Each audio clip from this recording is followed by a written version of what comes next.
Quand on commence à parler de finances personnelles, en général, les sujets qui passionnent tout le monde, c'est l'investissement, comment devenir rentier, comment vivre de ses investissements, les revenus passifs, etc., etc., etc., etc. Et les sujets de gestion de l'argent, les vrais sujets autour de l'argent, c'est-à-dire que comment est-ce que tu fais pour avoir de l'argent pour investir, on en parle un petit peu moins parce que c'est un peu moins glamour, ça fait un peu moins rêver. Mais la vérité, c'est que si tu veux mettre tes finances personnelles en ordre, si tu as l'intention de mieux gérer ton argent, la première chose à faire, c'est d'avoir un budget. Et donc le budget, c'est pas sexy, ça fait pas envie. Généralement en plus c'est un peu connoté, c'est les personnes qui ont des difficultés financières, tout ça et tout, qui ont besoin de se faire un budget. Alors qu'en fait, tout le monde pourrait bénéficier d'avoir un budget.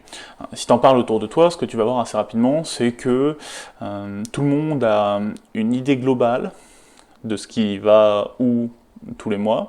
Une idée un petit peu plus précise de ce qui s'est passé le mois dernier. Tu as des gens qui suivent assez de près ce qu'ils dépensent le mois précédent. Mais globalement, ce que tu dis aux gens, combien tu vas dépenser ce mois-ci pour tel poste de dépense, il va y avoir quasiment personne qui est capable de te répondre. Et ça, c'est une réalité, c'est qu'aujourd'hui, la planification de l'argent, parce que c'est ça, le budget. Le budget, c'est créer un plan, donner un itinéraire à ton argent pour arriver à la destination qui t'intéresse. C'est quelque chose qui est globalement ignoré, personne s'en occupe, et pourtant c'est une des premières étapes si tu veux améliorer tes finances personnelles, c'est la première étape dont il faut s'occuper. Donc dans cette vidéo, on va voir ensemble les bonnes pratiques autour du budget, comment créer un budget fiable qui colle au réel le plus possible, comment faire en sorte qu'il n'y ait pas 1 ou 2 euros qui s'échappent à droite à gauche, et surtout comment le respecter.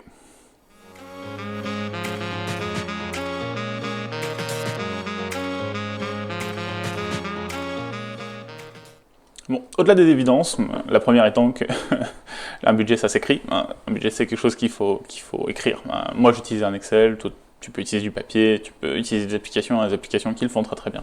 Moi j'ai préféré utiliser un Excel parce que aujourd'hui j'ai pas tant de lignes que ça à renseigner et c'est un petit peu plus simple pour moi de gérer par Excel. J'aime bien Excel, c'est propre, c'est lisible. Donc ça c'est la première chose évidemment, c'est qu'il faut que ton budget il soit écrit.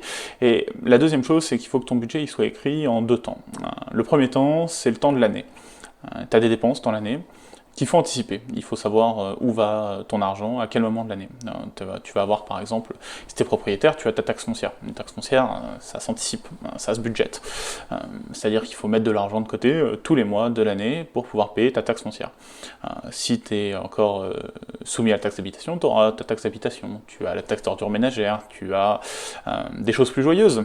Les vacances, un budget vacances, ça s'anticipe aussi, ça se budgète. C'est-à-dire que tu te dis, à la fin de l'année, je me paye un beau voyage, ce beau voyage, il va coûter, j'imagine, autour des 3 000 euros, je dis un chiffre au hasard, hein, ça peut être 1 000 euros, ça peut être 1 500 euros, ça peut être 500 euros, ça te regarde. Mais globalement, ça s'anticipe. Donc, si c'est 3 000 euros, il faut mettre assez d'argent de côté pour que le mois de tes vacances, tu aies ces 3 000 euros de côté-là et que ça pose pas de problème. Donc ça c'est le premier temps du budget, et le deuxième temps évidemment c'est le temps du mois, puisque c'est tes revenus, pour la plupart des gens les revenus se définissent au mois. Donc quand tu arrives sur ton budget du mois, il faut que tu budgètes sur les 3 postes de dépenses que définissent les économistes. Donc le premier, tes besoins, nourriture, loyer, transport, assurance, mutuelle santé, etc., etc., etc. Le deuxième, tes envies, les besoins, 50% normalement. L'objectif c'est d'être à 50% de tes revenus qui va dans tes 50% ou moins, mais de tes revenus qui vont dans tes besoins. Tes envies. C'est la deuxième partie, donc tes envies. Donc là, les sorties, resto, les dépenses pas essentielles, par exemple, tu peux avoir besoin de vêtements, et donc là ça va dans ta catégorie besoin, et tu peux avoir envie de vêtements, genre par exemple, tu as déjà deux manteaux, tu veux un 3e manteau, ce manteau-là, c'est une dépense envie, c'est pas une dépense besoin. Donc ces dépenses-là, elles vont dans cette catégorie-là. Celle-ci, elle n'est pas censée dépasser plus de 30% de tes revenus. Et enfin, ta partie future, épargne, investissement, qui là doit correspondre à 20% ou plus de tes revenus mensuels. Donc là, fonds d'urgence, les investissements, donc placement en bourse, placement immobilier, etc. etc., etc. Donc un budget, ça se fait sur ces 2 temps-là. Le premier temps, c'est l'année, pour bien anticiper les grosses dépenses qui vont arriver tout au long de l'année. Et ensuite, c'est au mois, pour être bien précis ce coup-ci, à l'euro près, sur ton budget du mois, sur ton plan du mois. Ensuite, pour créer un bon budget, une chose qui est extrêmement importante, c'est de regarder son historique. On a souvent tendance à soit sous-estimer des dépenses, soit surestimer des dépenses, soit oublier carrément des dépenses. On va prendre un exemple très très simple. Moi, dans mon cas, par exemple, j'ai plusieurs sites internet pour mon business, j'ai aussi des sites internet pour des potes qui sont hébergés sur mon abonnement, tout ça. Mon abonnement, c'est 13,14 € par mois. Donc ça, c'est mon abonnement tous les mois, et c'est ce que j'ai rentré en premier temps dans mon budget. Et dans ce budget-là, je me suis rendu compte en regardant mon historique, j'ai oublié les renouvellements des noms de domaine, qui font que tous les 2-3 mois à peu près, vu que j'ai plusieurs noms de domaine qui sont renouvelés, mon budget pour cet abonnement-là augmente et passe à 25,25 €. Bon, c'est pas grand-chose, hein. Tu vas peut-être te dire « Ah ouais, c'est dérisoire, c'est 12 €, on voit pas la différence, tout ça et tout. » Mais en fait, si tu fais ton budget correctement, 12 € tu les vois. Parce que ces 12 € là, c'est 12 € qui vont pas dans mon épargne, c'est 12 € qui vont pas peut-être dans mes loisirs, et ces 12 € là, aujourd'hui, moi j'ai besoin de savoir où est-ce qu'ils vont, quand ils vont, et j'ai besoin que ce soit pas une surprise. Parce que moi là, j'essaie de gérer mes comptes au plus près, du plus près, du plus près, du plus près, et du coup, ces 12 € là, si je consulte pas mes historiques, je les rate. Donc c'est extrêmement important de consulter ton historique. Aujourd'hui, on a la chance quand même de vivre à une époque fantastique où toutes les banques ont des applications, plus ou moins bien, ça se discute, mais globalement, toutes les banques ont des applications qui te permettent de remonter 1 an, voire 2 ans en arrière, donc c'est pas très très compliqué, mais ça vaut le coup pour chaque poste de dépense de regarder un petit peu exactement combien tu as dépensé le mois d'avant aussi, de faire une moyenne sur l'année, de te dire ok bon, par exemple pour la nourriture, je me rends compte que j'oscille entre 120 et 150 € par mois par personne. Bon bah ok, on va prévoir la fourchette haute, on va se dire 140 €, c'est la bonne fourchette haute. Bon bah voilà, c'est ce qu'il faut faire en fait. Donc bien consulter son historique, c'est important pour créer un bon budget. Le troisième point, c'est de tenir son budget à jour, tous les jours, tout le temps. Ça doit devenir un petit réflexe de se dire bon bah écoute, le soir je prends 5 minutes et je rentre mes dépenses de la journée. Je les rentre sur mon Excel en disant bon bah voilà, aujourd'hui donc sur mon budget mon budget nourriture qui était de 150 €, aujourd'hui je suis passé en course, j'en ai eu pour 61,26 €, ok, donc il me reste que X € de budget nourriture sur ce mois-ci. Et puis aussi j'ai fait une dépense envie, je sais pas, j'ai vu un beau cadre à droite à gauche, je sais pas, je me suis acheté un beau cadre, ça m'a coûté 15,30 €, ok très bien, bon bah je déduis 15,30 € de mon budget en vie ce mois-ci, et ainsi de suite, et ainsi de suite, et ainsi de suite.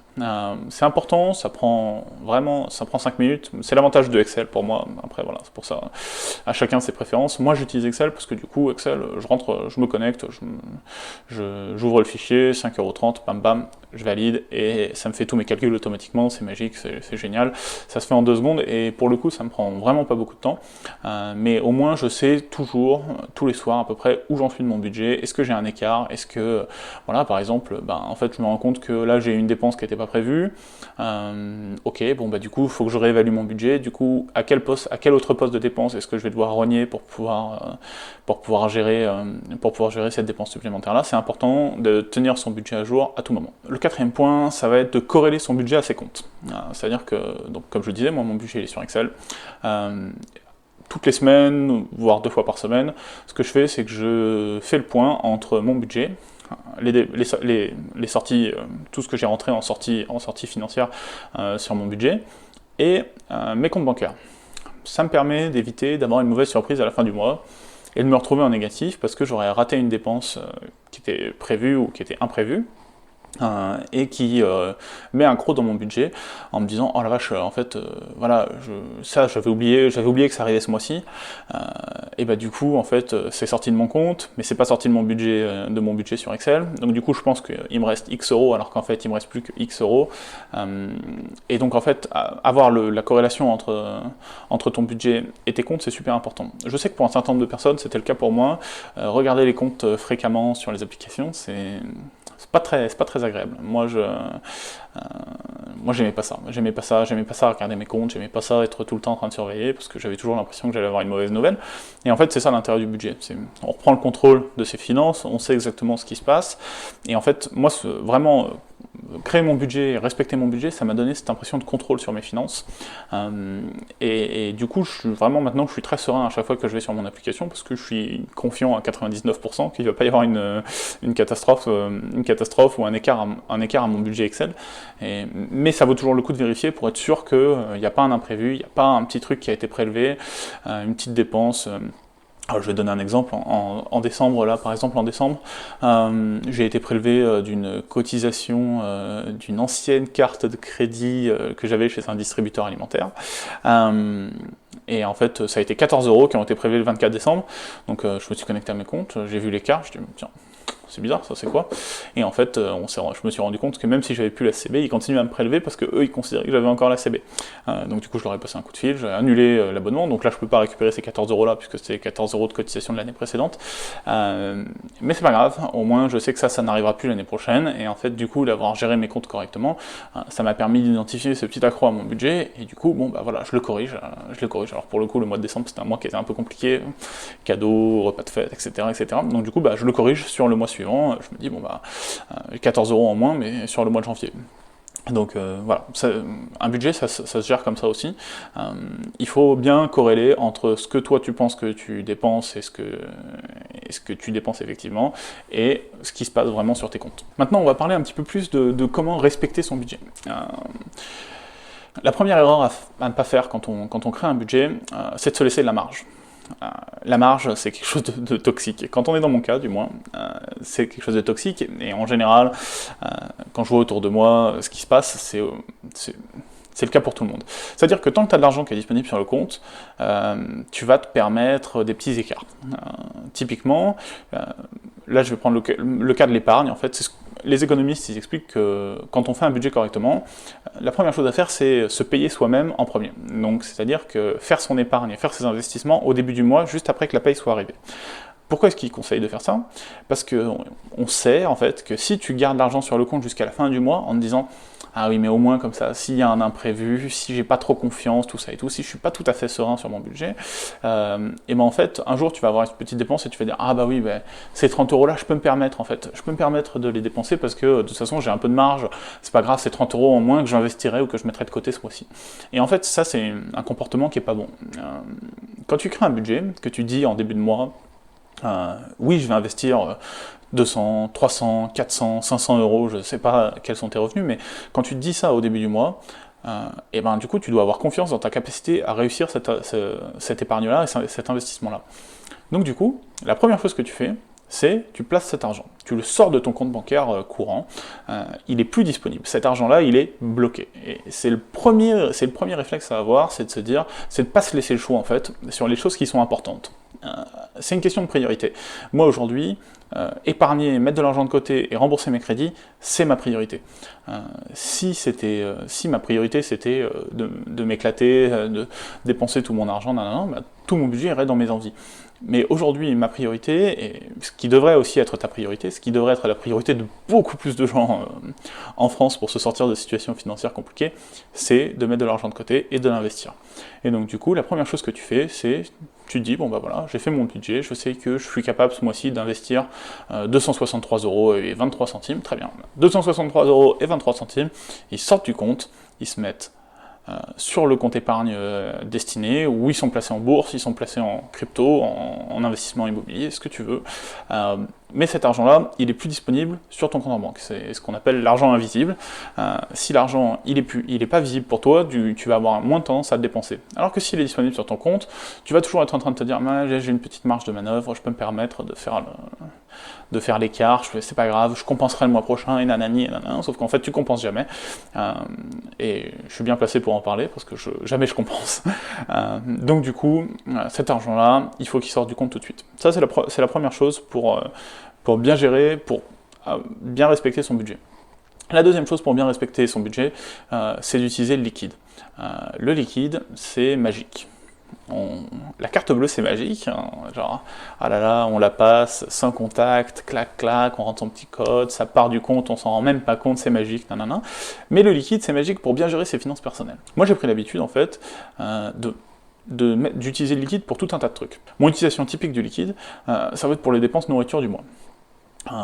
Mon budget nourriture, on va dire que c'est 150 €, enfin, nourriture et courses en général, donc hygiène, produits d'entretien, etc., c'est 150 € par mois. Ce budget-là, je le retire en début de mois, toujours en liquide. Je me dis, voilà, bon, bah, ces 150 € là, c'est mon argent pour le mois, c'est ce que j'ai le droit de dépenser. Donc si à un moment, plutôt que de faire des courses essentielles, acheter des pâtes et des haricots verts, je me dis bon bah tiens aujourd'hui je vais passer à la boulangerie et puis je vais payer le petit déj à tout le monde. Ok, très bien, mais ça sort de cet argent là, ça sort de cet argent liquide là, ça sort pas de ma carte bleue. Et là où c'est intéressant, c'est que du coup, je sais constamment où est-ce que j'en suis en termes de disponibilité d'argent, c'est-à-dire que ça me recrée un espèce de deuxième budget dans mon portefeuille, où je sais toujours où est-ce que j'en suis, combien est-ce qu'il me reste, combien est-ce que je peux dépenser, etc., etc. Le liquide, ça a un côté très physique. Quand tu donnes du liquide à la caisse, tu sais combien part et tu sais combien il te reste.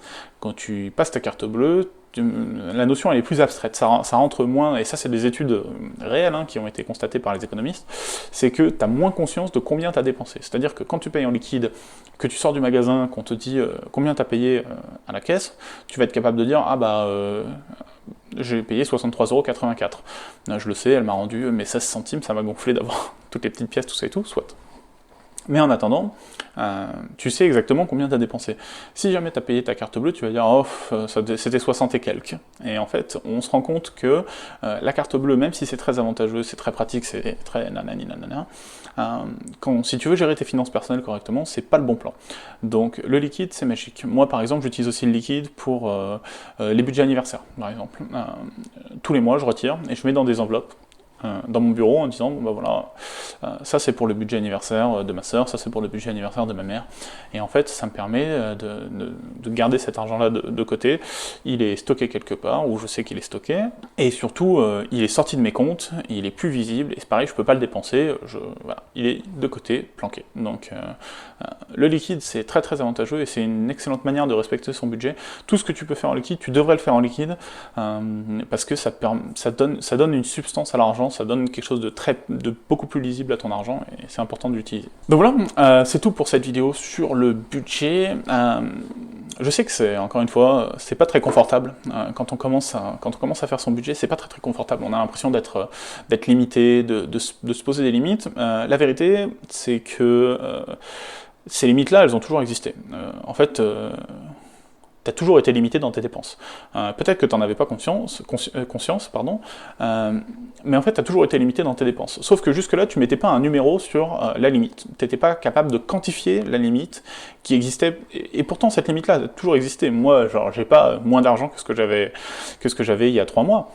Simplement, maintenant, je sais exactement que je ne peux pas me permettre de dépenser ces 30 € que j'avais l'intention de dépenser dans une livraison à domicile, ou que je peux pas me permettre de me racheter un jean alors que j'ai pas besoin d'un jean. Le budget, ça te permet vraiment de gérer ton argent comme un adulte, et d'arrêter de découvrir à la fin du mois, ah zut, il y a telle dépense qui est arrivée et que je n'avais pas anticipé, du coup ça me met dans la mouise pour le mois suivant, et du coup je suis toujours en train de courir après pour rattraper cette dépense-là, et nanani, nanana. C'est vraiment une manière de gérer son argent, de dire à son argent, toi tu vas ici, toi tu vas ici, toi tu vas ici, de le gérer comme il doit être géré, et ensuite du coup de pouvoir se dégager les marges de manœuvre nécessaires pour pouvoir investir, pour pouvoir économiser, pour pouvoir rembourser tes crédits, pour pouvoir faire tes cadeaux, et jamais te retrouver dans une situation où tu te dis ok, ce mois-ci j'ai cette grosse dépense là qui tombe, j'ai besoin d'argent, je suis dans l'obligation de faire un crédit à la conso, d'aller voir un de mes proches pour lui demander un peu d'argent, et d'être toujours dans une situation qui n'est pas saine. Le budget, c'est la première étape, vraiment, c'est la première étape pour reprendre le contrôle de ses finances personnelles, et que tu sois dans des difficultés financières ou pas, c'est important de faire un budget. Honnêtement, en fait, on se rend compte que les gens qui font des budgets, ce sont les gens qui ont le moins de difficultés financières, en fait. Les riches budgètent tout. Et en fait, il n'y a que les gens qui sont dans la difficulté financière qui ne créent pas leur budget. Et en fait, c'est vraiment une habitude à prendre. Voilà pour la vidéo. J'espère qu'elle t'a plu. Si tu t'intéresses aux finances personnelles, à l'entrepreneuriat, que tu connais quelqu'un qui a, comme moi, des difficultés financières et qui a envie de suivre mon parcours pour m'en sortir, je t'invite à liker la vidéo, t'abonner, partager, laisser un commentaire. Ça m'intéresse de voir si j'ai oublié quelque chose, si vous vous dites « Ah ouais, non, moi, mon budget, je pense que je vais plutôt le faire comme ça » ou je pense au contraire que ça, c'est pas une bonne approche. Ça m'intéresse d'en discuter avec vous, donc n'hésitez pas à laisser un commentaire et n'oubliez pas de vous abonner. À la prochaine.